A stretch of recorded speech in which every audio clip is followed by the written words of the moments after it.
Bismillahirrahmanirrahim. Assalamu alaikum everyone. Today we will be seeing the a priori algorithm. For the a priori algorithm, we are considering the dataset D, and this dataset has some set of transactions from 1 to 9, and each transaction is using items from I1 to I5. So now, using the a priori algorithm, we need to generate the frequent item sets. So first, before going into the algorithm, we need to know some of the terms. First one of those is minimum support count. Minimum support count here means the number of transactions in which the item should appear. Suppose consider the item set item 1. Now this item is repeating in 1, 2, 3, 4, 5 and 6. So this item is repeating in 6 transactions. So now this item can be considered as a frequent item if and only if the support count of this item is greater than this minimum support count. Support count is nothing but the number of transactions in which the item is repeating. As we have seen, the item I1 is repeating in 6 transactions. So the support count for item I1 is 6. Now another term is candidate item sets. Now this means the number of the item set which satisfies the support count. I will be explaining this in the later on videos, inshallah. So first step is scan all the transactions to count the number of occurrence of each item. So basically first we are generating a candidate item set with only one item. Here C1 indicates candidate item set with only one item. So here we are considering the item set, but in the item set we are considering only one item. So we have items I1, I2, I3, I4 and I5. Now for each of these items we need to look for the support count. Support count, as I have already said, we can get it from the data set. So for I1 we have 6 transactions which are using the item I1. Similarly for I2 we need to look for the transactions 1, 2, 3, 4, 5, 6 and 7. So I2 is repeating in 7 transactions. So the support count of I2 is 7. Similarly for I3 the support count is 6. 1, 2, 3, 4, 5, 6. So the support count for I3 is 6. Now for all the other items we need to calculate the support count. Now in step 2 we need to determine the L1 set of frequent item set. Now the L1 set here represents the frequent item sets with only one item in it. Now the frequent item set for L1 can be taken from the C1, and this is done by comparing the support count of all the transactions with the minimum support count. Only those item set will be considered in L1 whose support count is greater than or equals to the minimum support count. So in L1, as all the item sets has support count greater than or equals to 2, we are considering all the item sets in L1. Now we need to go for the next item set, that is C2, meaning candidate item sets with 2 items in it. So now using these items which have qualified for the L1 frequent item set, we need to generate the C2 item set. Okay, so I1 and I2, we need to do the combinations I1 I3, I1 I4, I1 I5.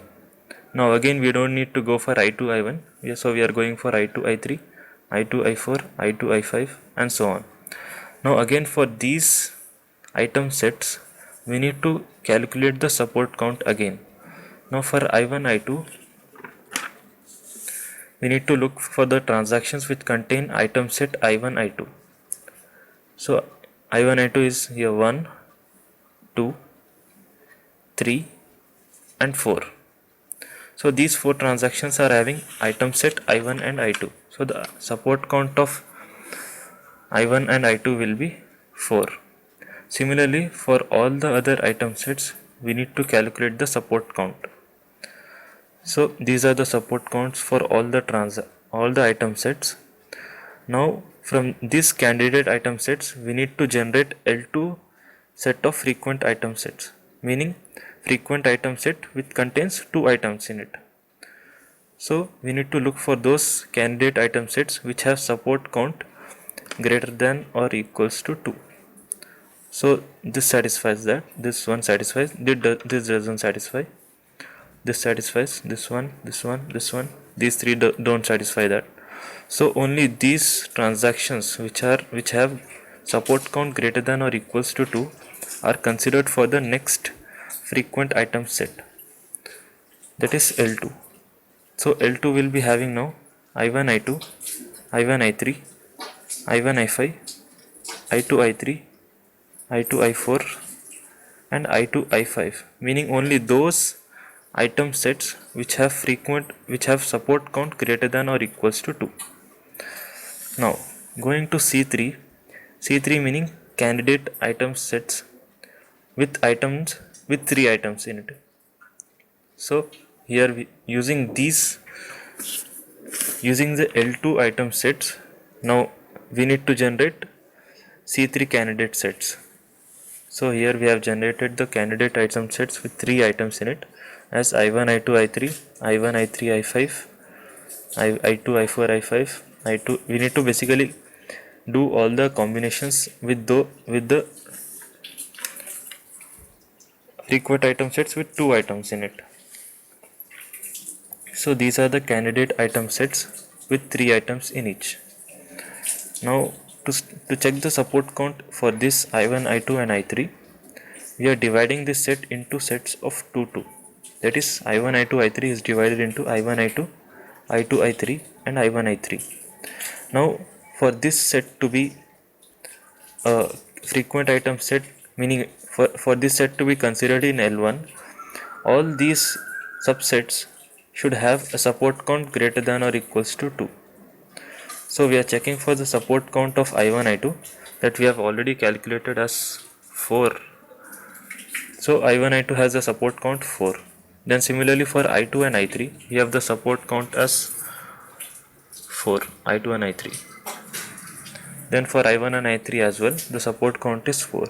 So if all these subsets have support count greater than or equals to 2, only then this set, that is I1, I2 and I3, will be considered for the next frequent item set. So this I1, I2 is satisfying the minimum support count property. Now going for the I1, I3, I5, again we are calculating the subsets of this, that is I1, I3, I3, I5 and I1, I5.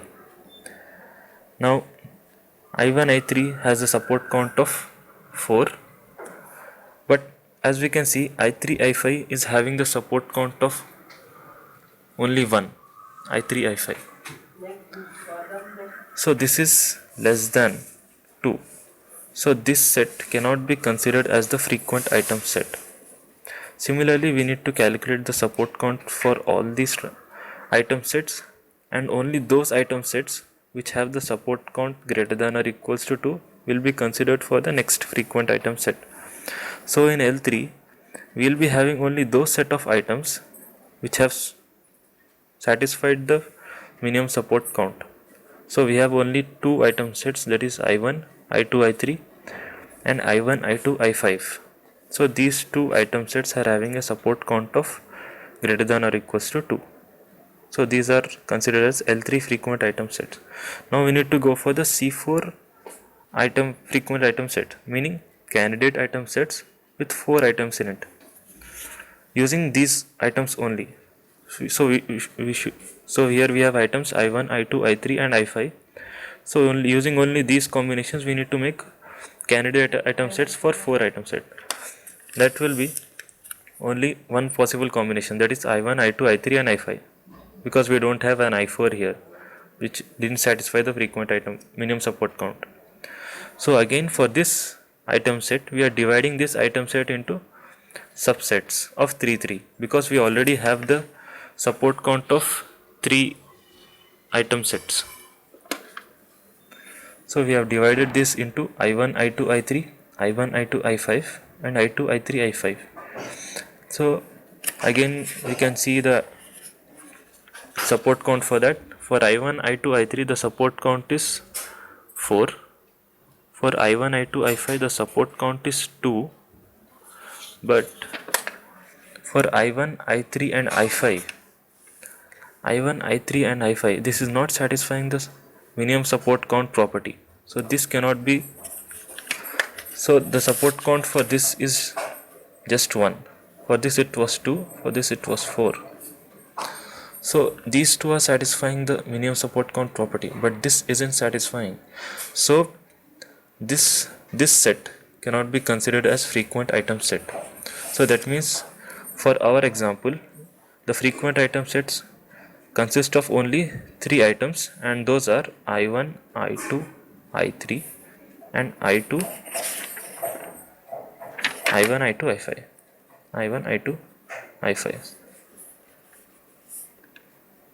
So for our example, we have only these two item sets which are frequent according to the a priori algorithm. Assalamu alaikum warahmatullahi wabarakatuh.